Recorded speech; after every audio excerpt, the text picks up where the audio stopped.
Hello everyone, आपका एक बार फिर से वेलकम करते हैं आज के हमारे इस प्रेस वीडियो पे। तो आज इस वीडियो के अंदर मैं आपके साथ डिस्कस करूंगा ICICI Prudential Bharat 22 FOF direct growth के बारे में।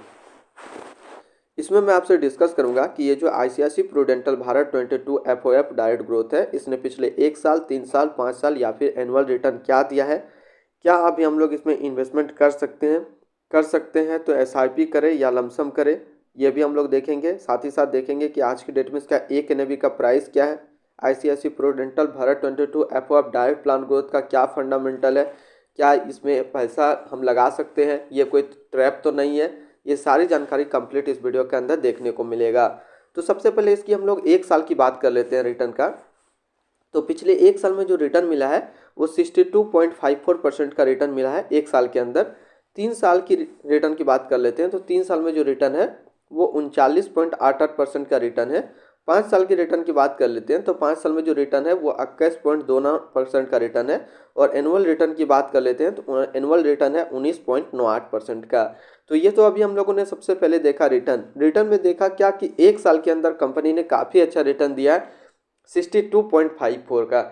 यहीं पे काफ़ी सारे जो इन्वेस्टर होते हैं वो कंफ्यूज हो जाते हैं कि इतना ज़्यादा 1 साल के अंदर रिटर्न दिया है, कहीं ये म्यूचुअल फंड हमें तो ट्रैप तो नहीं कर रहा है। क्योंकि अधिकतर टाइम जब मैं किसी बड़े म्यूचुअल फंड के बारे में जिक्र करता हूं, जैसे कुछ दिन पहले हमने जिक्र किया था आदित्य बिरला सन लाइफ पीएसयू फंड का, उसमें बहुत सारे व्यूअर का कमेंट आया था कि क्या इतना जो रिटर्न दे रहा है ये हमें ट्रैप तो नहीं कर रहा है। तो इसके बारे में क्या फंडामेंटल है, क्या चीज़ हम लोग सीखेंगे, वो मैं आपसे बात करूंगा।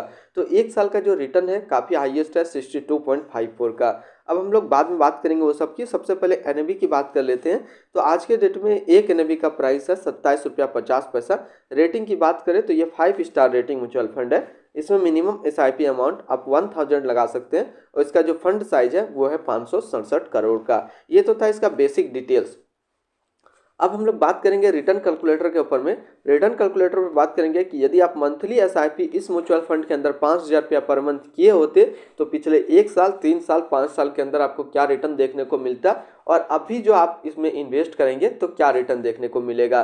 तो सबसे पहले बात कर लेते हैं कि यदि आपने 5000 रुपया पर मंथ इस म्यूचुअल फंड के अंदर लगाया होता तो 1 साल में जो आपका पैसा जमा होता वो जमा होता 60,000 रुपया और अभी के रिटर्न के हिसाब से आपको पैसा मिलता 80,243 रुपया। अब हम लोग 3 साल की बात कर लेते हैं। तो 3 साल में जो आपका पैसा जमा होता वो जमा होता 1,80,000 रुपया, आपको मिलता 3,26,117 रुपया। और बात कर लेते हैं हम लोग 5 साल का। तो 5 साल में जो आपका पैसा जमा होता वो जमा होता 3 लाख रुपया, आपको मिलता 6,87,620 रुपया। यानी कि देखा जाए तो 5 साल के अंदर आपका पैसा जो है डबल हो जाता है इस म्यूचुअल फंड के अंदर। अब हम लोग इसकी अंदर बात करें कि हमने एक बार वन टाइम पेमेंट कर देना है यानी कि लमसम करना है। मान लीजिए हमने एक बार 1 लाख रुपया इस म्यूचुअल फंड के अंदर डाल दिया तो 1 साल के बाद जो आपको रिटर्न देखने को मिलेगा वो 1,62,540 रुपया का देखने को मिलेगा। बात करें यही पैसा यदि आप 3 साल के लिए छोड़ देंगे तो 3 साल में आपका 1 लाख रुपया 2,73,695 बन जाता। 5 साल की बात कर लेते हैं तो 5 साल में आपका 1 लाख रुपया 2,62,497 रुपया बनता। अब हम लोग इसके अंदर होल्डिंग की बात कर लेते हैं। तो इसके अंदर जो टोटल स्टॉक लिस्टेड है वो केवल एक ही स्टॉक लिस्टेड है और वह है भारत 22 ईटीएफ ग्रोथ के नाम से जो स्टॉक है वो लिस्टेड है। अब इसकी होल्डिंग एनालिसिस पे हम लोग चलते हैं। होल्डिंग एनालिसिस से बात करें तो इक्विटी जो है वो total equity debit cash split 567 crore का है, जिसमें इक्विटी की बात करते हैं तो 98.4% और कैश 1.5%। अब इक्विटी सेक्टर वाइज करते हैं तो इक्विटी सेक्टर वाइज अभी किसी प्रकार का डाटा नहीं है। अब हम लोग कुछ और इसमें बात कर लेते हैं। अब हम लोग इसकी रिटर्न और रैंकिंग की बात कर लेते हैं। तो 1 साल का जो फंड रिटर्न है वो 62.5 का है, 3 साल में 39.8 का है, 5 साल में 21.2 का है और एनुअल बात करते हैं तो 19.9 का है। इस कैटेगरी का जो एवरेज रिटर्न रहता है 1 साल में 28.8 रहता है, 3 साल में 17.1 रहता है और 5 साल में 16 का रहता है। रिटर्न रैंक की कैटेगरी पे देखें तो 1 साल में ये 1 नंबर पे रैंक करता है, 3 साल में भी ये 1 नंबर में रैंक करता है और 5 साल में ये दूसरे नंबर पे रैंक करता है। अब इसके आसपास यदि हम लोग सिमिलर फंड्स देखें तो इसके आसपास जो सिमिलर फंड्स है वो है Franklin India dynamic asset allocation fund of funds direct growth, ICICI Prudential asset allocator fund direct growth, ICICI Prudential income optimiser fund direct growth और Axis gold direct plan growth. तो इसके आसपास इतने सारे इसके सिमिलर फंड्स हैं जो कि 3 ईयर के रिटर्न के बेसिस पे लिया गया है। अब हम लोग इसकी एक्सपेंसिव रेशियो और एग्जिट लोड की बात कर लेते हैं। तो इसका एक्सपेंसिव रेशियो है 0.08% का, और एग्जिट लोड की बात कर लेते हैं तो एग्जिट लोड नील है। स्टैम्प ड्यूटी की बात कर लेते हैं तो स्टैम्प ड्यूटी है 0.005%। अब हम लोग इसकी फंड मैनेजमेंट की बात कर लेते हैं। तो इसका जो फंड मैनेजमेंट है वो 2 मैनेजर मैनेज कर रहे हैं, ये ज़्यादा जरूरी नहीं है। Fund house and investment objective पे देखें तो ICICI Prudential mutual fund total number 3 पे रैंक कर रहा है इंडिया के अंदर। रैंक की बात कर लेते हैं तो टॉप 3 में ये रैंक करता है। टोटल असेट की बात कर लेते हैं 6,44,724 करोड़ का टोटल असेट है।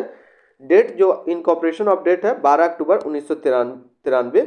अब हम लोग इसकी मोर डिटेल्स के ऊपर चलते हैं आईसीआईसी प्रूडेंटल म्यूचुअल फंड के ऊपर में। तो यहाँ पे आपको सारा डाटा समझ में आ जाएगा।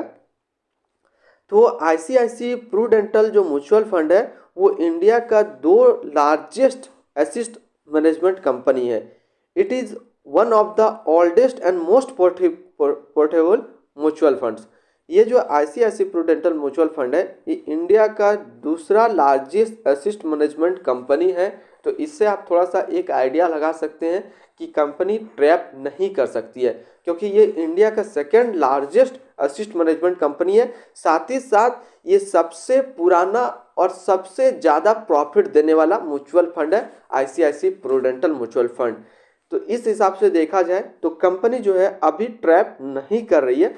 हाँ, हालांकि आप इसमें इन्वेस्टमेंट कर सकते हैं, लेकिन इस इन्वेस्टमेंट का मनी अभी 1 साल तक जो है आप एसआईपी करेंगे वो कम रखेंगे। 1 साल के बाद फिर धीरे धीरे आप उसमें इंक्रीज कर सकते हैं।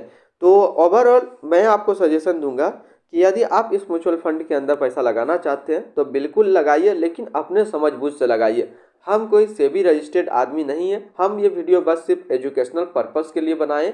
यदि आप इस म्यूचुअल फंड के अंदर पैसा लगाना चाहते हैं तो आप अपने फाइनेंशियल एडवाइज़र से सलाह जरूर लें इसमें इन्वेस्ट करने के लिए। तो आज इस वीडियो के अंदर मैंने आपके साथ डिस्कस किया ICICI Prudential Bharat 22 FOF direct growth के बारे में। फिर मिलते हैं हम लोग नेक्स्ट कोई इस तरीके का वीडियो की अच्छी जानकारी को लेकर के।